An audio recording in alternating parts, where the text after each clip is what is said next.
Hey y'all, thank you guys for stopping into the porch. I really appreciate you guys clicking on this video. I'm Cassandra. I'm the owner of Pecan Porch Boutique, and tonight's video, y'all, is actually going to be a piece of furniture. No smalls on this video. I'm actually going back to painting a piece of furniture. My sister bought this trunk from a garage sale back in the summer for about, I think she paid $10 for it. Oh, and by the way, forgive the background, y'all. It's a hot mess in here. This is my dining room slash junk room slash whatever room. Just forgive that. But anyway, my sister bought a trunk for me in the summer, and I am going to be doing my second Alice in Wonderland piece on this trunk, transforming it. We're going to go down the rabbit hole, in other words. So, with some made by Marley papers. So hang in there with me, y'all, and let's see where this adventure takes us. So it turns out this little trunk, y'all, is made by IKEA. And I've never upcycled an IKEA piece, but it's very well made. It's not heavy, but it's just kind of this plain pine wood. And my plan here, as I said in the beginning, y'all, is to take this piece and create a magical Alice in Wonderland adventurous piece. So I'm going to start out by using DIY paint in Little Black Dress, and I'm just going to be giving it one coat on the bottom, the feet, and the back. This paint pretty much sticks to everything, so I didn't have to worry about using a primer or anything like that on this particular piece. And I think it's just, you know, plain pine wood, but it was really constructed really well. The hinges and everything. So I'm impressed, IKEA.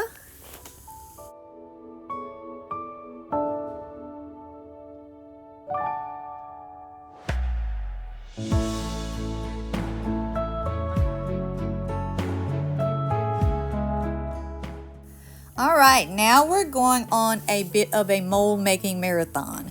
I'm going to be using the toadstool mold, the roses mold, the fleur-de-lis mold, the lock and key mold, and the cameos mold. And then I think I added a couple other molds, but I can't remember which ones at the moment. But anyway, for these molds, I'll be using Amazing Casting Resin's 10-minute formula and to make them, because when you're making a lot of molds, sometimes you want to save your fingers or your hands by actually having to spread out that clay in every mold. But I mean, it depends. For flat surfaces, resin is great because you don't have to bend it around or anything like that. So Amazing Casting Resin is what I'm using. 10-minute formula. It's a 2-part formula, and you mix equal parts A and B, and then you mix it up really, really fast until it's clear, and then you start to pour. Now I'm using this silicone cup that I got from Amazon, and it makes the cleanup really easy. It also makes the pour easy because it has this little spout on the end that you can kind of pinch and pour really easily. Now, where I messed up at, y'all, is I started taking time to take a little popsicle stick and kind of push my resin out to the edges of each mold. Don't do that, because like I said, this says 10-minute formula, but I don't know about that. This stuff sets up quickly. So go ahead and pour all your molds first, and then if you need to touch up the edges, take a little popsicle stick or something. I actually have some silicone sticks somewhere, come to think of it. Couldn't find them though. But anyway, take your little stick and then push your resin out to the edges, because otherwise you'll see I messed up one or two of them trying to take time to do that. But yeah, so resin for the molds.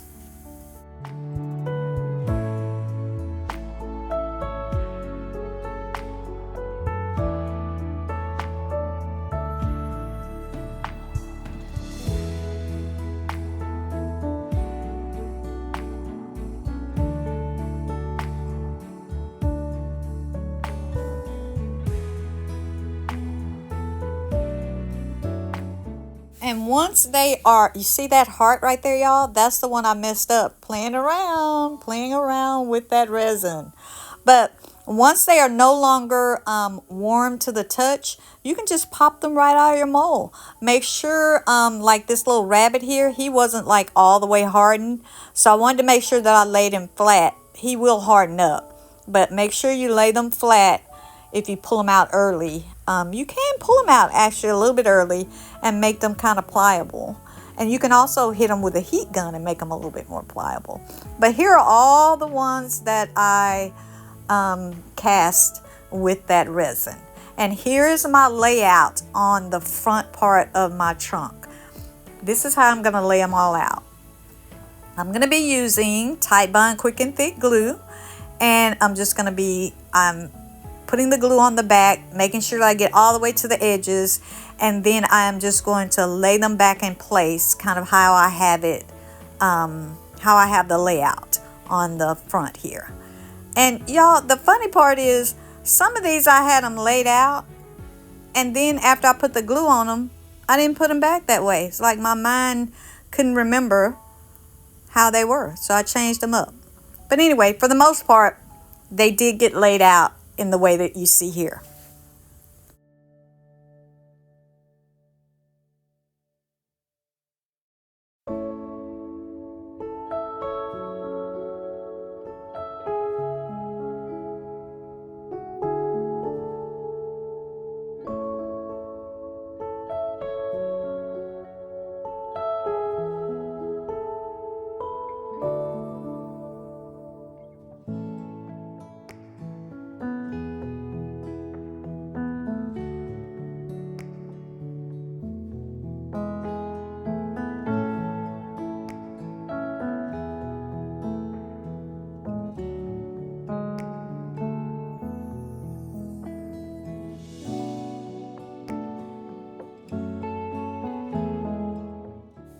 So all the molds are glued on the front now, but I also wanted to add some to the top part of the lid. And I'm just going to run a few down the corner on the right side.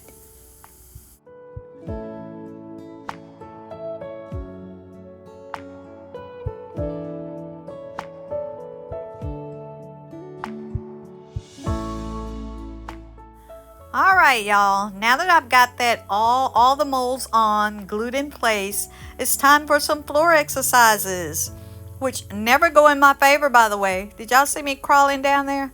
Well, that ain't nothing. I'm not going to even film me trying to get up. But anyway, so I thought I would do the inside of the lid as well. So I'm going to be using Roy Cycles, I think it's called Buffalo Check, yeah, Buffalo Check decoupage paper for the inside of the lid. So what you see me doing here is I'm just going to use a little bit of water on my brush, and I'm just going to cut out the places where the hinges are. And y'all, I could have been a little bit more, meticulous about how I cut these out, but I didn't want to. I was being lazy. So I'm just going to cut away from the hinges, and then I'm going to actually cut down the sides so that I can have kind of a tattered edge to blend into.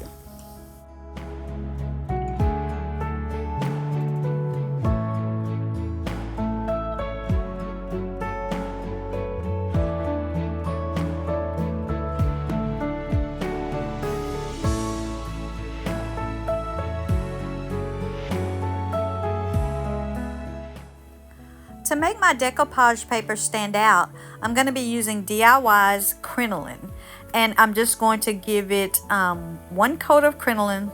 No, I think I gave it 2 coats. Can't remember, but I'm going to be using crinoline as the background color so that my paper does not blend into the background, but that it stands out on the top of this, on the lid of this trunk. So here I am. I'm just going to layer this on. Again, DIY paint goes on so well. And so I'm just going to get it down here. I'm going to cut in around those hinges best I can. And then once that's dry, now you'll see, and I do think I did 2 coats, y'all. Now that that's dry, I'm going to be using DIY's liquid patina which is my kind of go-to to lay my decoupage paper down. But y'all keep watching, because I don't know what I thought I was doing. Probably, I guess I had been on the floor too long. But you'll see here, I'm just laying it down, a nice even coat of the liquid patina, and then I'm going to take some of the little cling wrap and smooth it down. And I'm just really going along, y'all. But look what I do. Instead of keep going straight down, I decide I'm going to decoupage the side. Well, once I do that, how did I think that I was going to be able to pull the paper up and keep going? I don't know why I did that. Like I said, maybe too much floor time. But anyway, you'll see that I'm going to have to pull the paper back up. And fortunately, it hadn't been down very long, and I was able to do that. And then I'm just going to pull that paper back up and keep going.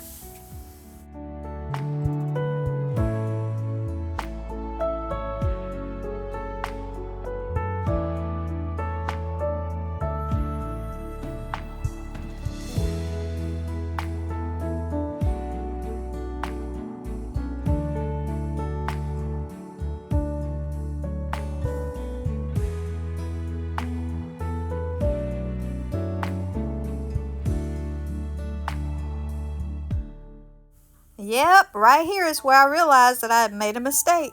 So I just pulled the paper back up, and then I started putting back down my liquid patina, going from side to side.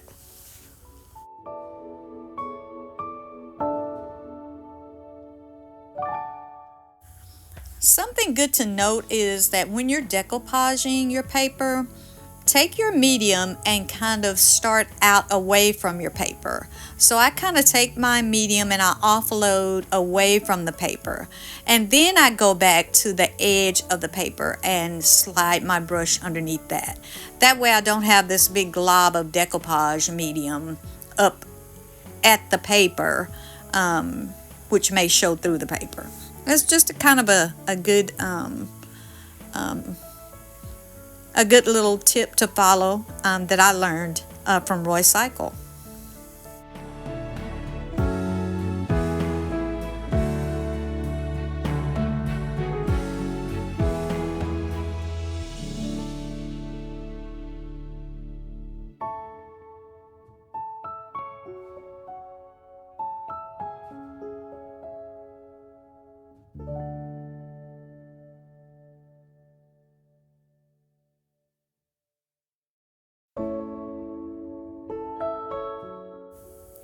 My decoupage paper is now down and completely dry. The next step is I want to take some a little bit of sandpaper and trim away that edge so that I get a good crisp edge on the end. Now, if you don't want, like your edge to be, roughed up, you can also do this with a little brush and some water if you don't want it like a rough edge. But I'm going to be painting anyway, so I don't mind it. So, just taking my decoupage paper, taking my sandpaper, you want to make sure this is completely dry, and then just kind of in a downward motion, going all the way over to the end, and then you can peel that away and get a nice crisp edge. All right, next thing up, y'all, is some more of DIY's little black dress. And I am going to be just kind of feathering in along those edges and around those hinges. And you'll see it's going to be looking like a hot mess. But I came up with an idea to kind of camouflage that. You'll see that in a minute.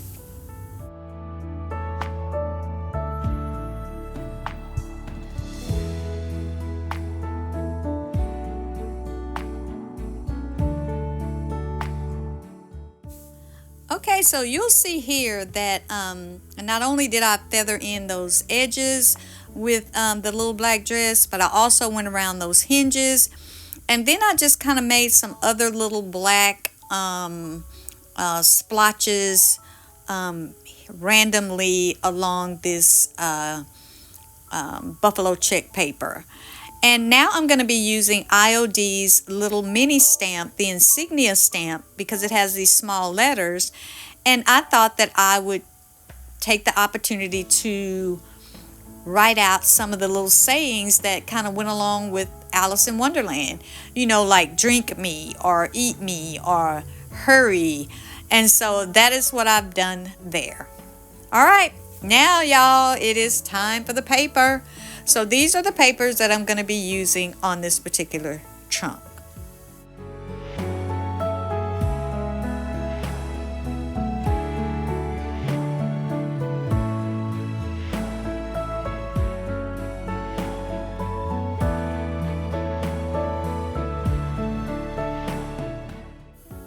And these are leftover papers, y'all. Like I said, I've done another Alice piece before. And so these were left over from that first piece. And I'll try to link that below if I can. I'm not I'm a tech turtle. I mean, it's a wonder I'm even able to do a YouTube video at all. But first thing we're going to do, though, is we're going to start ripping our paper, because again, we're going to have to blend into those edges, and it's easier to blend into a tattered edge than it is a straight edge. So I'm just going to go through and I'm going to rip all the papers, these particular ones that I've selected.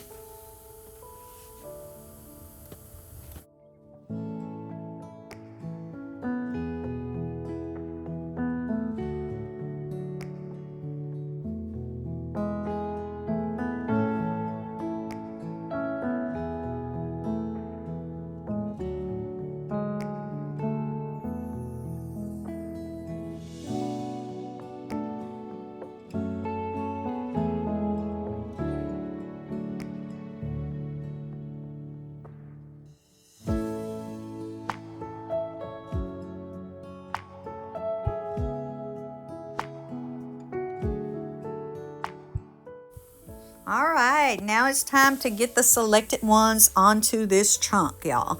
One of the good things about Made by Marley papers is that they're a little bit more substantial than the regular tissue paper, so you don't have to paint the background. Like, there's no white in the background. So what I'm doing here is I'm going to take the image where Alice and the Mad Hatter and the rabbit are sitting at the table. And I'm just going to kind of try to work the paper around these molds. So I'm just going to kind of continue to rip around these molds to see if I can just get them shaped, a really good shape in between all the molds. So that's what I'm doing here.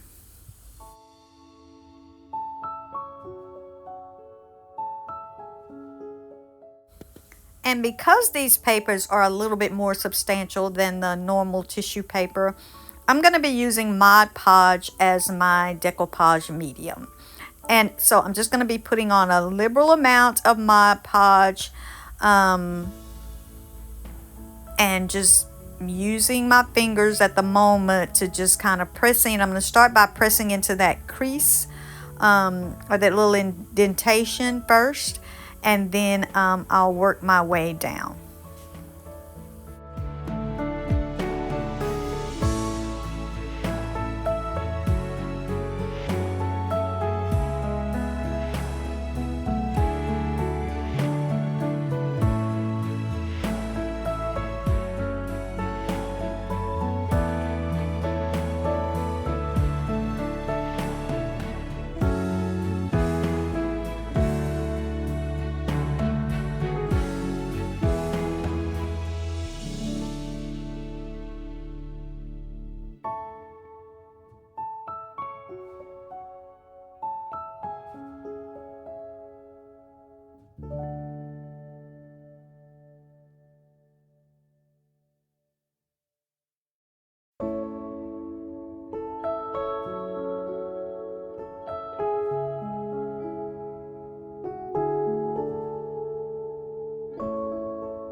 When I'm using Mod Podge, there's a different feel to it. It's thicker, and so I'm kind of like never really sure how much to put on, but you want to make sure that you get a good smooth surface. You don't want to leave any lumps in your decoupage medium because that'll cause wrinkles underneath. So I'm just putting in making sure that it's nice and smooth, and just trying to lay down a good even coat before I lay my decoupage paper down. And then I go back to using my my little ball of cling wrap to smooth it down.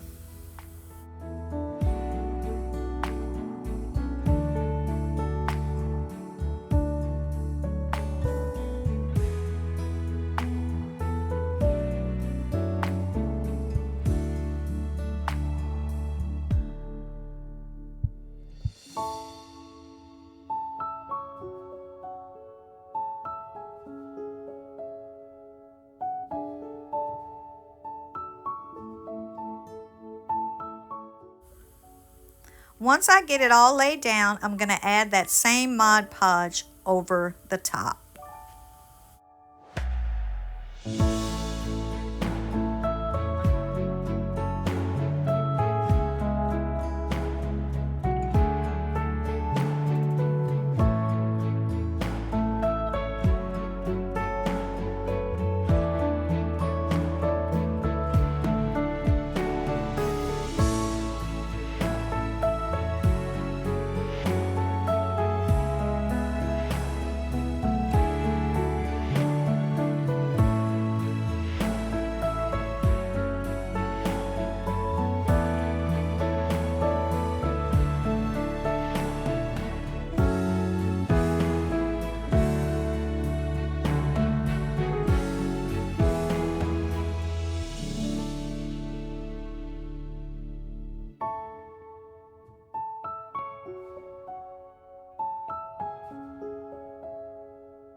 So the front, the sides are done, and now the Mad Hatter is going to go on the top corner opposite of those moles that I put down.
Now it's time to do some blending.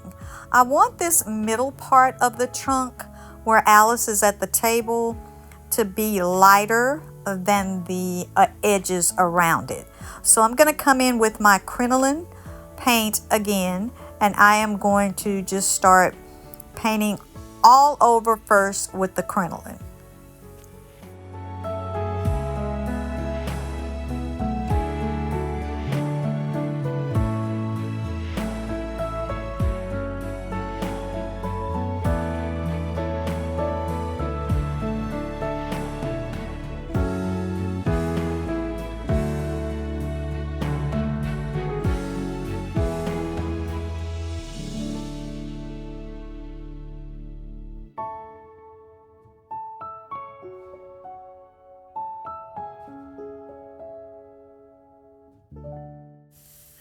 I've got a couple different size brushes so that in the little intricate areas around the decoupage paper, I can get in there without actually painting over the decoupage paper.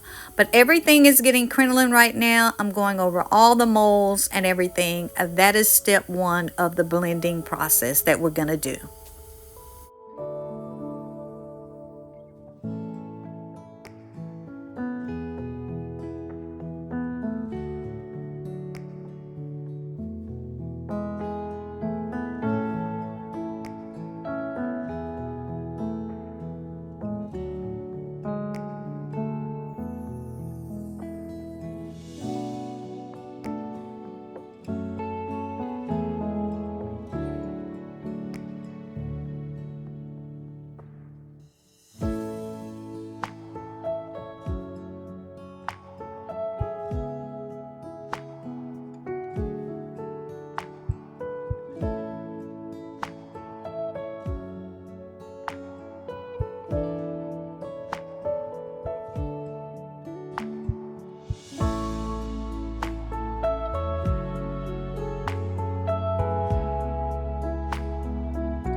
All right, I got my crinoline all done. I did 2 coats, and now I'm going to come in for the border using Petal Pusher by DIY.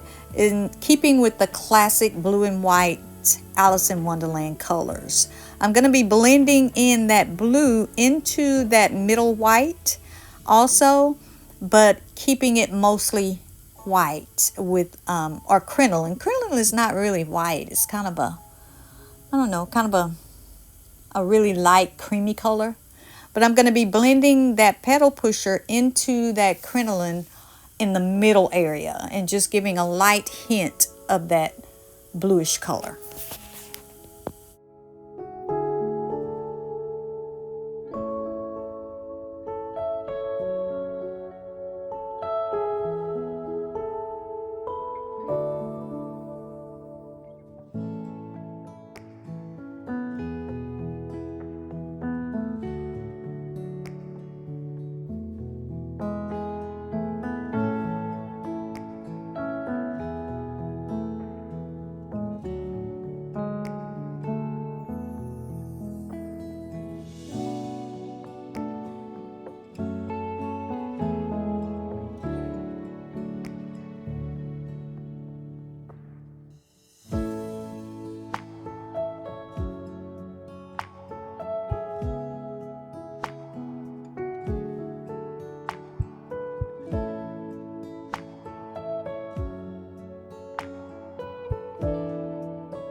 I said that I did 2 coats of crinoline, but I actually only did 1 coat of crinoline because I'm using this blue petal pusher color as the second coat for the piece.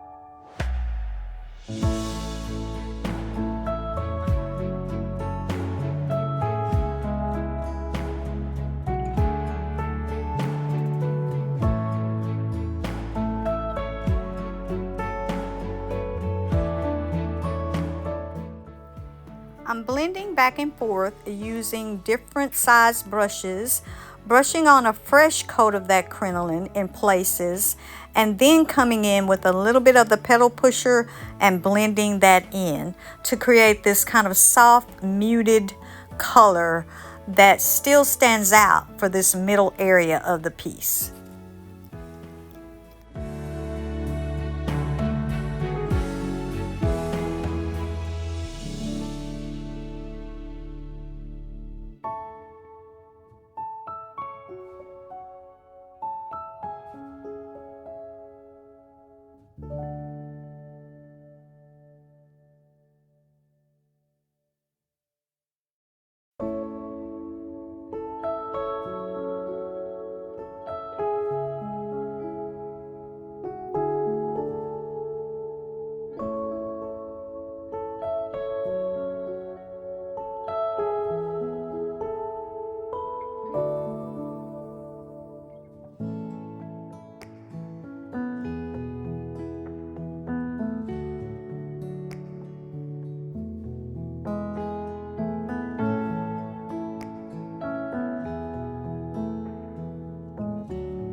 I am finally getting a chance, y'all, to use IOD's swoosh letters.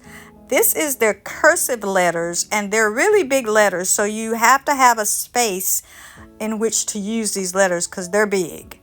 And so I'm going to be putting some typography on the top of the trunk, and it's going to say the classic saying, "We're all mad here." So I'm just going to stamp up my letters. Now, I'm not really working really hard to actually connect these together, but to do the cursive letters from this swoosh stamp, you can't do them on a thin mount. You kind of have to do them by hand, placing each letter beside one another to create this cursive word. So that's what I'm doing here. And I also found that the letterpress stamp by IOD has the little apostrophe that I needed, and it also has an exclamation point as well. So I'm going to get these words down here to say that we're all mad here. And I'm using StazOn ink in black.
Now I'm going to be doing some stamping.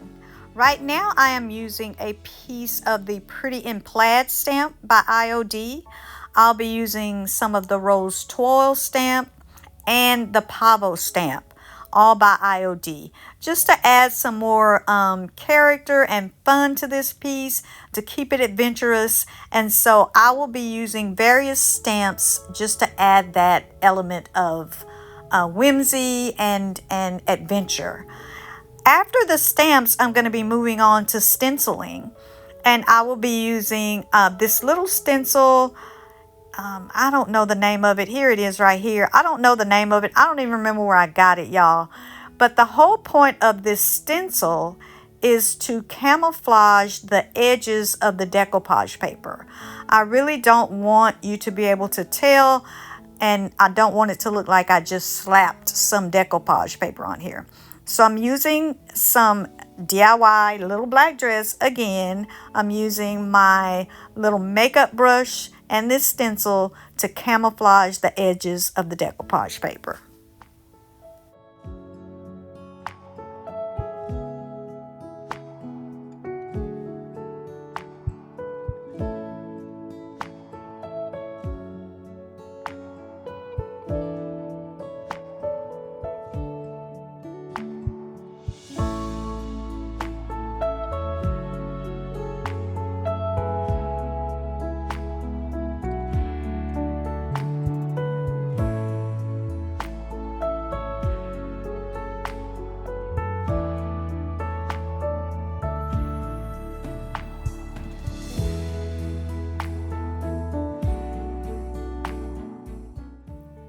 So this Alice paper was a special order by Made by Marley paper. And Lael, the creator of this paper, I saw her use these Posca pens. They are water-based markers, and so I ordered some. I've had them for a long time. Never used them, y'all, until now. And so I am going to be using various colors from these Posca pens to color in some of this black and white on the decoupage paper. So first I'm going to start out by coloring in the Mad Hatter's sandwich here. And the Posca pens, again, they're water-based. They dry really quick, and you can seal right over them. And I thought it was better than me having to pull out various paints and mix them with water. So these worked out really well. You just shake them up, and then to prime them, you kind of tap them down, up and down on a random piece of paper until the ink comes down. And I really had fun coloring, y'all. I felt like I was in kindergarten again. Almost. I'm still sore from being down on the floor though. So anyway, yeah, so these Posca pens, I will try to link them below or in my video if I can. But it's Posca. P-A-S-C-O, Posca pens, and I got them from Amazon.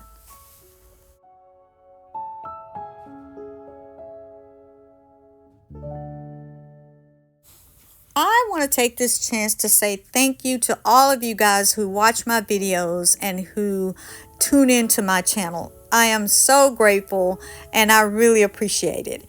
If you want to go onto my website and check out any of the IOD stuff, I don't retail Made by Marley anymore, but I do still have some of her papers on my website. I still have some Debbie's DIY paint on my website. It's going to be www.pecanporchboutique.com. All right, y'all, let's take a look back at our plain little box from IKEA. Nothing to run home about, right? I mean, it was just plain. It was what it was. But look at what it has become. Oh my goodness, y'all, what an adventure. I love doing these Alice pieces because, I mean, it's like you can really let your creativity flow. So this is the finished product, and I am extremely happy with it. And I hope you guys are too. Again, thank you so much for watching. I always appreciate it. Please leave me a like. Maybe a comment. I would love to read your comments on if you liked it or not, and if maybe you want to do an Alice piece. And I would also love it if maybe, just maybe, you might think about subscribing to my channel. Thank you guys so much. Until next time, don't forget to bud, bloom, and be unique. Bye-bye for now.